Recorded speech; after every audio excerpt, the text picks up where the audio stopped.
berpesimis ya, karena saya pikir apa yang dibuat tuh yang gitu-gitu doang gitu loh. Jadi ada satu pemikiran yang kita harus ambil. Kalau Anda mau mencapai suatu target yang baru, maka Anda harus gunakan cara yang baru. Anda tidak mungkin mendapatkan hasil yang baru kalau Anda gunakan cara yang lama. Betul.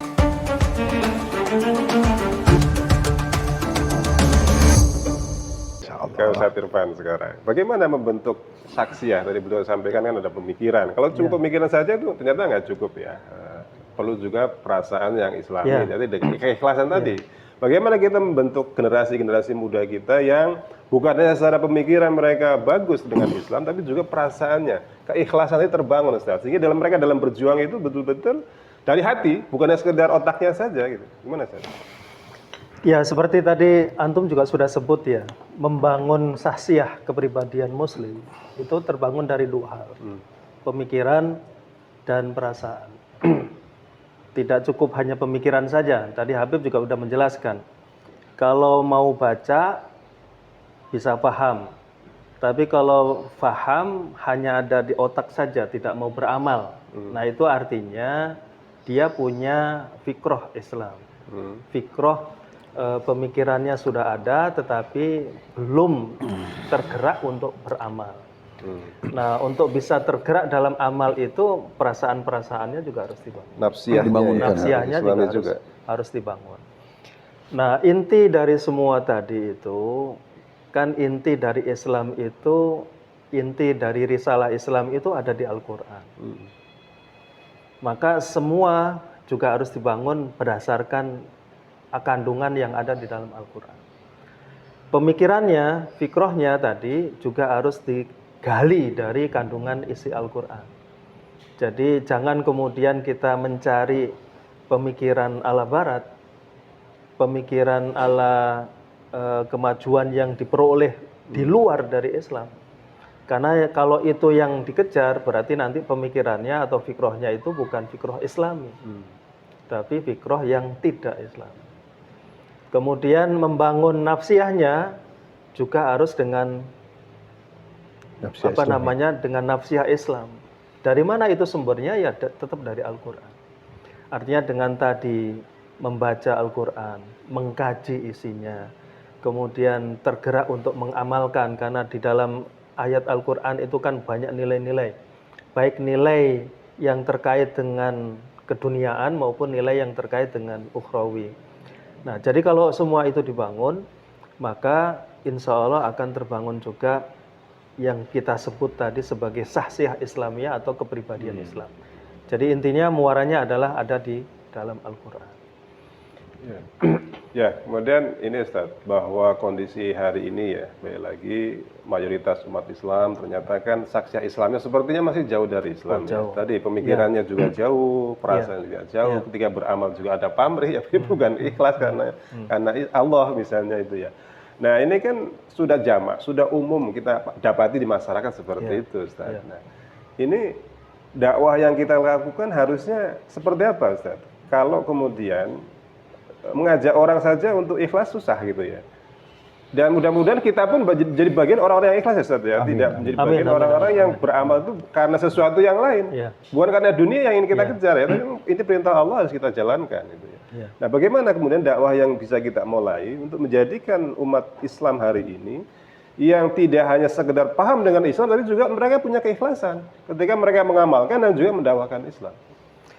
Iya, jadi intinya sebenarnya gini ya, rusaknya Islam itu, yang tadi disebut jahilnya Islam itu bukan hanya sekedar meruntuhkan institusi khilafahnya. Jadi 1924 kekhilafahan Islam itu runtuhan. Tapi yang tadi dikatakan, tidak cukup dengan meruntuhkan kekhilafahan Islam. Selama Al-Quran itu masih ada, maka ruh kaum muslimin itu ada di situ.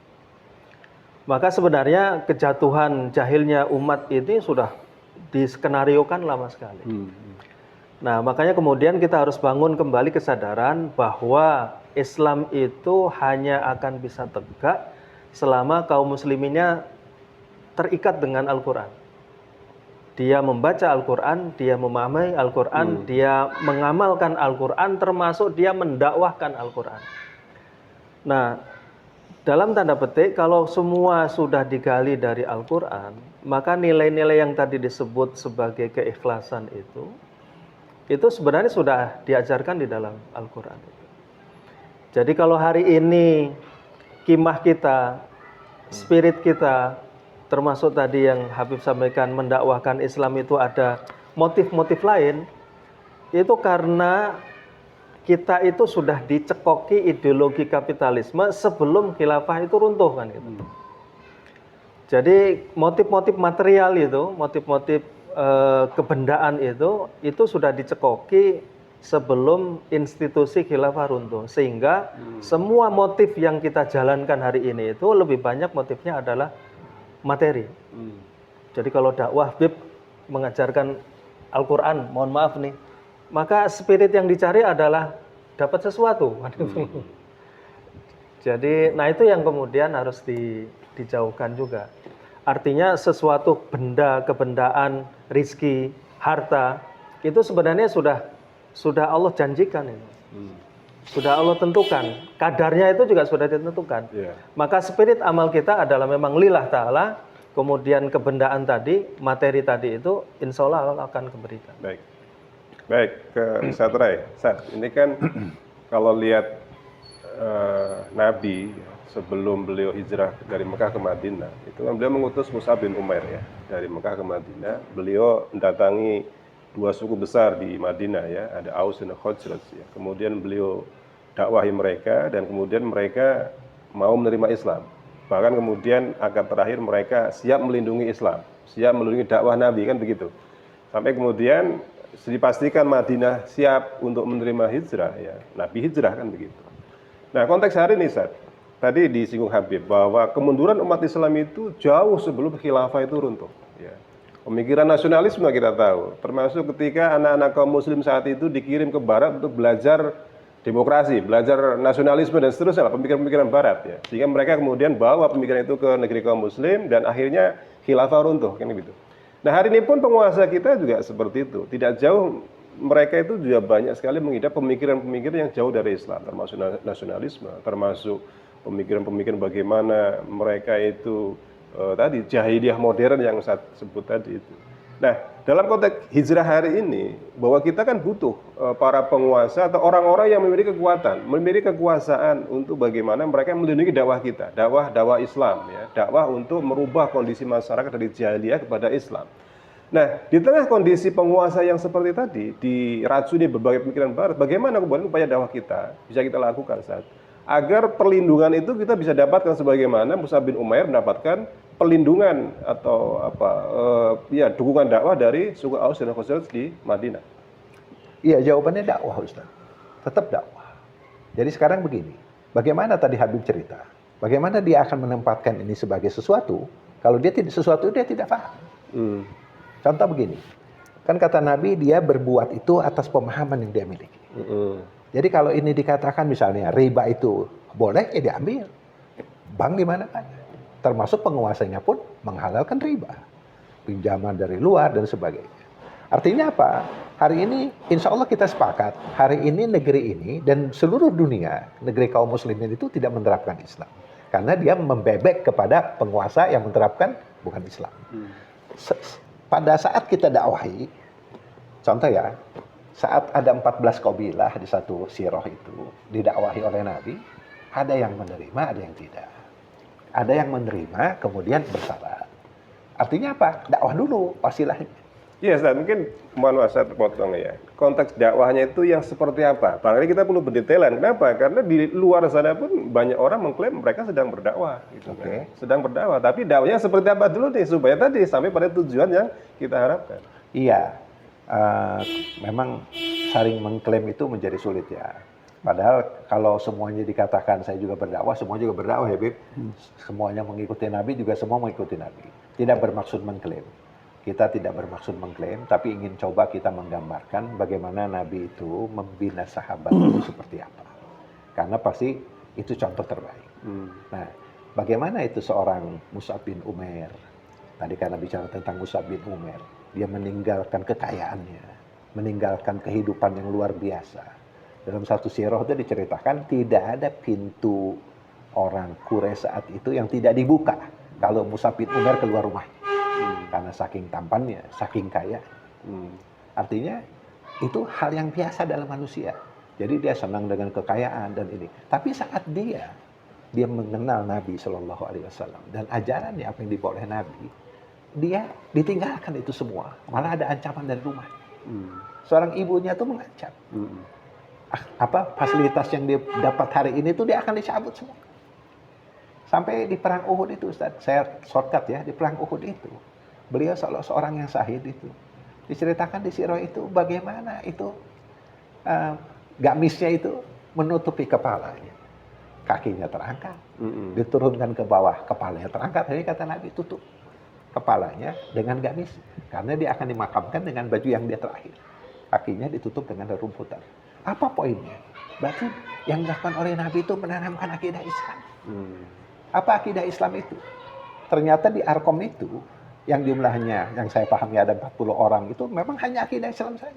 Bagaimana seorang yang berakidah Islam itu dia hanya mau berhukum dengan hukum Allah. Contoh misalnya di surat An-Nisa itu. Fala wa rabbika la yu'minuna hatta yuhakimuka fi ma shajara ila akhirul ayat.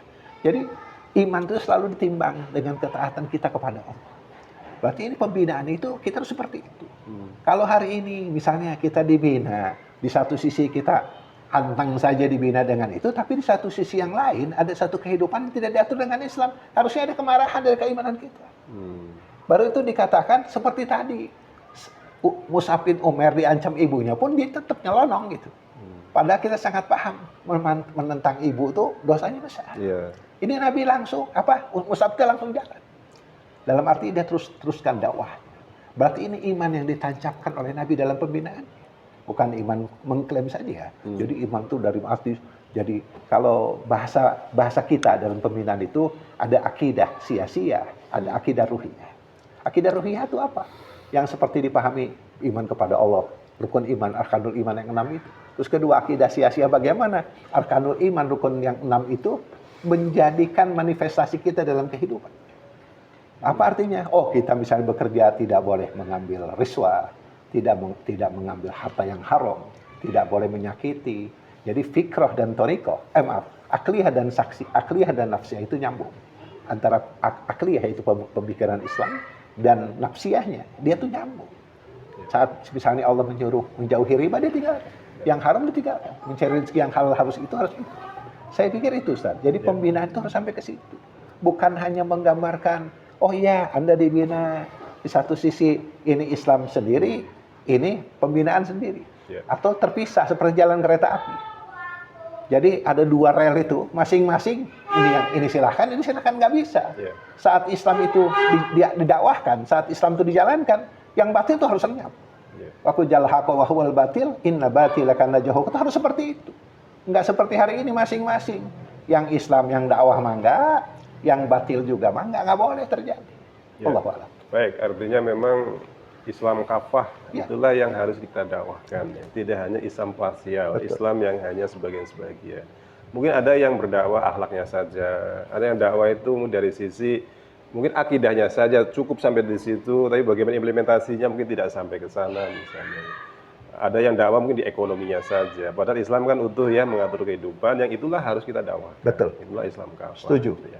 Artinya kalau kita bicara hijrah, harus membicara hari ini, bagaimana umat Islam itu memiliki kesadaran terhadap keislamannya secara kafah, kemudian mereka juga sadar untuk bergerak. Bergerak apa? Bagaimana kita menerapkan Islam dalam kehidupan.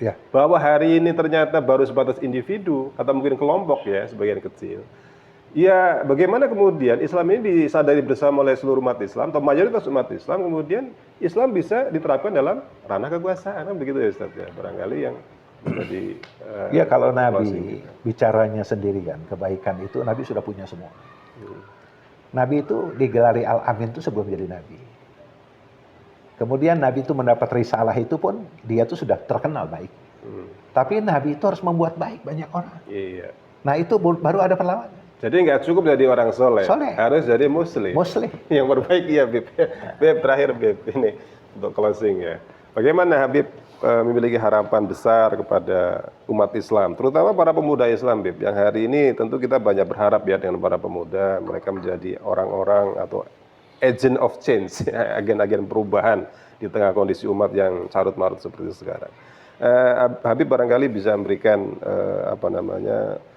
harapan, kemudian juga bagaimana kemudian kita para pemuda ini bisa berkontribusi di dalam ikut membangkitkan umat ya, walaupun juga di tengah sekian banyak keterbatasan yang kita miliki. Kira-kira begini, Habib. Saya mohon maaf, kadang-kadang saya ini pesimis ya. Benar. Nah, orang ceramah kadang-kadang dakwahnya juga saya banyak mengeluarkan pikiran-pikiran yang pesimis. Tapi belum putus asa. Tidak boleh memang kan, tidak boleh putus asa. Tapi pesimis. Kenapa saya berpesimis ya? Karena saya pikir apa yang dibuat tuh yang gitu-gitu doang gitu loh. Jadi ada satu pemikiran yang kita harus ambil. Kalau Anda mau mencapai suatu target yang baru, maka Anda harus gunakan cara yang baru. Anda tidak mungkin mendapatkan hasil yang baru kalau Anda gunakan cara yang lama. Betul, betul. Dan ini yang terjadi dalam masyarakat. Umat ini kan saya katakan tadi, umat ini jahil. Umat ini lebih parah lagi, umat ini nggak punya pendidikan. Dan tidak dirasakan oleh mereka bahwa mereka tidak punya pendidikan tentang Islam. Mereka tidak terkader dan tidak terasakan oleh mereka bahwa mereka tidak terkader. Sementara kalau kita lihat sejarahnya Rasulullah dari mulai sebelum hijrah sampai ke hijrah, ini umat yang terkader. Terkader dari kecil, terbina, terbentuk semuanya, zahirnya, batinnya, karakternya, pemikirannya, sikapnya, ucapannya, akidahnya, muamalah, terkader, terbentuk, dibentuk. Dan itu pembentukan itu rutin, tidak sekali sekala. Bukan juga pembentukan yang sifatnya formalitas. Kita banyak menempuh pembentukan yang formalitas. Yang inti kita nggak buat. Nggak buat kita. Dan ini tidak bisa merubah. Perhatikan Rasul. Kenapa ketika Rasul perintahkan hijrah, semuanya hijrah? No comment. Yang diceritakan oleh Ustaz Rai tadi itu ada satu Ja'far. Itu kasus eksepsionis gitu, pengecualian. Tapi perintah wajib itu semua disami'na wa ata'na. Padahal cuma berangkat doang. Kenapa itu terjadi? Karena memang sudah ada nyambung antara yang berdakwah, yang mengajak dengan yang diajak itu udah nyambung. Siapa yang ngajak Rasulullah? Apa yang diajak Al-Quran, tentang Islam. Yang ini hati udah terbuka. Macam mana Rasulullah membuka hatinya? Itu bukan kerjaan gampang. Dan mohon maaf, kita tidak buat itu. Kita tidak buat pembentukan hati untuk membuka tuh hati supaya ketika ada seruan, yuk bergerak. Kecuali sekali-sekala. Tidak menjiwain, tidak merasakan, tidak memiliki. Makanya lagi semangat, lagi tidak semangat. Itulah makanya di Islam kan dikasih, kamu itu ya kalau mau ibadat kepada Allah, ibadatlah dalam keadaan senang, dalam keadaan susah, ibadat. Harusnya begitu kan? Kamu itu kalau mau berjuanglah dalam keadaan senang, dalam keadaan susah kamu berjuang. Kamu itu berjuanglah selagi kamu ada yang memimpin kamu atau kerja ada memimpin kamu, ada duit, kamu tidak punya duit, kamu itu berjuang gitu loh. Walaupun di basement ini kita berjuang gitu loh. Ini basement loh. Ini bukan masjid loh. Ini basement. Kita harus dari basement kan. Harus dari basement. Dari basement. Kita berjuang, kita buat itu. Dan ini pembentukan karakter, pembentukan kaderisasi, pembentukan anak. Kapan mulainya itu? Anda bilang kapan mulai pendidikan itu? Kapan pendidikan, kapan pengkaderan itu dibuat? Mulai dari kecil. Mulai dari TK. Mulai dari SD. Mulai dari SMP. Sekarang kita tanyakan, ada nggak pendidikan itu? Nonsense. Makanya saya bilang, saya pesimis. Karena memang nggak ada. Mungkin ada, Beb, tapi mungkin kalau skala kecil ada. Belum mendominasi. Belum mendominasi, ada. Makanya saya bilang saya tidak putus asa. Masih ada skala kecil yang tercecer. Itu yang perlu kita ini harus kumpul-kumpulin gitu loh. Tasbih yang masih tercebre. Kita satuin dengan tali yang kumpulin.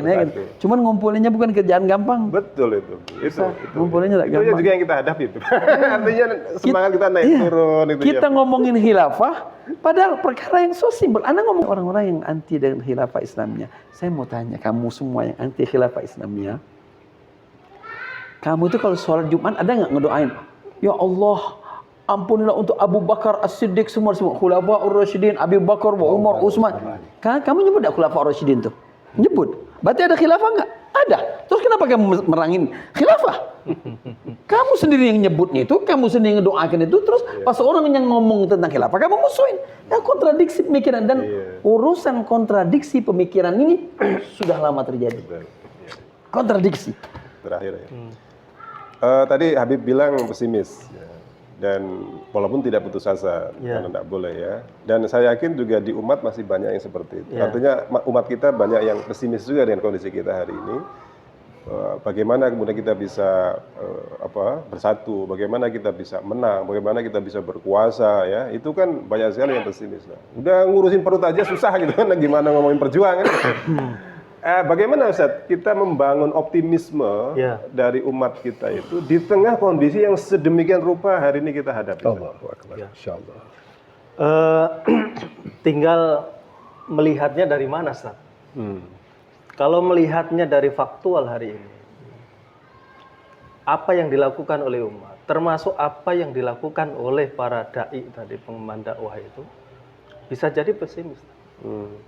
Karena tidak ada sesuatu yang luar biasa yang bisa menggerakkan umat untuk merubah menjadi lebih baik. Tapi itu juga nggak boleh hanya dilihat faktual dari sudut pandang seperti itu. Jadi kita lihatnya secara imani. Apa yang tertera di dalam Al-Quran, apa yang kemudian sudah disampaikan oleh Kanjeng Rasul. Jadi itu yang membuat kita optimis. Bahwa Rasulullah itu dalam hadis Imam Ahmad menyebutkan akan tegak kembali khilafah ala minhajin nubuwah asaniyah. Kemudian Allah juga sudah menjanjikan bahwa akan memberikan kekuasaan kepada kaum muslimin. Nah, dengan dua hal tadi itu menurut saya secara imani membuat kita optimis dalam kondisi apapun. Melihat fakta hari ini umat seperti itu, ini kan kita kalau mengaca kepada kondisi di zaman Rasul ya, betapa buruknya, betapa jahilnya, dan Rasulullahnya sendiri kan, istrinya waktu itu kan juga masih jahil kan gitu. Kemudian pamannya juga jahil kan. Tapi begitu Rasulullah dapat wahyu, Rasulullah menyampaikan kepada istrinya, kemudian istrinya beriman. Kemudian kerabat-kerabatnya terus beriman. Nah, kalau kita mengaca pada kondisi dulu di zaman Rasul, maka hari ini sebenarnya lebih baik. Karena muslimnya sudah ada. Walaupun muslimnya jahil itu. Tapi sejahil-jahilnya tetap masih syahadah, masih ada iman kan. Sehingga dengan rasa optimisme yang harus kita terus pupuk, kita bangun, itu yang menjadikan kita terus bersemangat untuk berdakwah, terus melakukan perubahan, terus melakukan hijrah ila minal jahiliyah ilal Islam. Nah, mungkin itu membangun optimisme dengan iman. Baik. Saya terakhir saat closingnya ya. Ini sesuai tema kita hari ini. Bagaimana kita umat Islam, khususnya di Indonesia, di tengah problematika ekonomi, politik, sosial yang hari ini juga tadi sudah digambarkan luar biasa ya, carut marutnya. Tapi kita bisa tetap optimis untuk berhijrah ya. Walaupun tidak hijrah tepat pastinya, tapi hijrah secara maknawi. Seperti apa kemudian kita memaknai hijrah bulan ini atau tahun ini agar kemudian kehidupan kita umat Islam menjadi lebih baik. Khususnya kita akan optimisme menyambut kemenangan Islam di negeri kita. Iya, Tad. Kalau perjuangan ini dikatakan sulit, sangat sulit. Itu. Tapi ingat ya, Allah tidak pernah bebankan kita sesuatu yang tidak bisa. Jadi artinya bisa. Makanya hitamnya juga berjamaah. Tidak sendirian. Rasulullah SAW, beliau itu tidak sendiri. Nah, artinya beban ini, taklif hukum ini dibebankan kepada kita semua. Artinya hukum asalnya fardu kifayah, kemudian karena belum berhasil, ada kontribusi yang lain untuk bergabung. Artinya ada kontribusi siapapun. Karena memahami bahwa ini harus tegak. Sekali lagi, tidak boleh ada rasa pesimis itu. Tadi disampaikan, bagaimana rasa imani itu dari bisyarah nubuwah, kemudian janji Allah, itu lengkap gitu. Dan sekali lagi ini yang memerintah itu Allah. Pasti ini ada hope, ada harapan besar. Bukan hanya hope kecil ya. Sedikitnya ini big hope, harapan besar. Karena Allah tidak pernah menyalahi janji. Allah berkata di surat, saya yakin nggak ada perbedaan pendapat. Di surat An-Nur 55 itu, Wadallahu alladzina amanu minkum wa amilus sholihat la yastakhlifannahum fil ardh. Itu pasti. Seperti tadi disampaikan, summa takunu khilafatan ala minhajin nubuwah. Itu juga pasti. Artinya tinggal kita aja menempatkan, memantaskan diri kita. Apakah kita ingin ditolong oleh Allah atau tidak? Seperti itu. Dan hanya itu jawabannya, tidak ada yang lain. Karena ini adalah solusi gitu. Atas sengkarut yang ada semua itu. Menarik di surat Rum itu, Ustaz. Zaharu fasadu fil barri wal bahri bima kasabat ihdinas lijukum ba'dallazi amilu lahum yarji'un. Itu dikatakan oleh Ali As-Sobuni di tafsirnya itu, min ma'asi wa junub itu artinya adalah min ma'asin nas wa junubih. Akibat dosa-dosa kita dan penentangan kita terhadap hukum-hukum Allah. Di ujung ayat itu, kalau seperti itu, balik aja ke aturan Allah. Sehingga Allah ganti yang tadi zulumat, yang tadi rusak itu dengan kebenaran. Jadi Allah menggambarkan satu fakta, kemudian Allah juga di ayat itu memberikan jalan keluar. Jalan keluarnya masih dalam Islam, tadi Habib cerita. Tapi tidak boleh dijauhkan Islam itu dari kita. Dan Al-Quran tidak boleh dijauhkan dari kita. Itu yang menjadikan tonggak kita untuk bergerak. Untuk menyampaikan di tengah masyarakat. Membuat di mana-mana Islam. Tidak seperti hari ini. Kan dibicarakan di mana-mana kalau ketemu dengan siapa silaturahmi. Ditanyakan anak, istri. Tapi Islam tidak pernah dibicarakan. Mudah-mudahan besok itu menjadi topik kita bertemu dengan siapapun. Dimanapun. Dengan istri dan anak. Dengan masyarakat banyak ya Islam. Islam hari ini tidak sedang baik-baik saja. Harus dibuat baik-baik saja sehingga menjadikan berkah dan rahmat dari Allah. Saya pikir. Baik. Terima kasih Habib, Ustaz Irfan, Ustaz Barai. Ya, Sobat Muslim, Alhamdulillah kita telah mendiskusikan satu tema kaitannya dengan hijrah. Ya, bagaimana kita berhijrah dalam kondisi hari ini. Kondisi kita hari ini yang tidak baik-baik saja tadi. Yang jauh dari Islam, berbagai problematika kita hadapi, kita rasakan ya. Itu tentu tidak jauh-jauh solusinya sebenarnya kepada Islam ya, bahwa Al-Quran sedemikian lengkap mengatur hidup kita ya. Kenapa kok hanya sekedar dibaca, kenapa hanya sekedar dihafal? Mestinya harus kita pahami, kemudian kita amalkan, kita dakwahkan. Itulah hijrah yang harus kita lakukan hari ini. Artinya apa? Ya kita kembali kepada Islam, Islam kafah yang memang sudah sedemikian lengkap mengatur hidup kita. Itu adalah untuk dijalankan, untuk diterapkan dalam kehidupan kita, bukannya sekedar untuk dibaca atau dihafal atau dikaji pun sebenarnya tidak cukup hanya dikaji, harus diamalkan dan didakwahkan. Insya Allah kita semua akan berpartisipasi, akan berkontribusi untuk kebangkitan Islam yang akan datang. Amin. Sampai ketemu lagi. Assalamualaikum warahmatullahi wabarakatuh. Waalaikumsalam warahmatullahi wabarakatuh.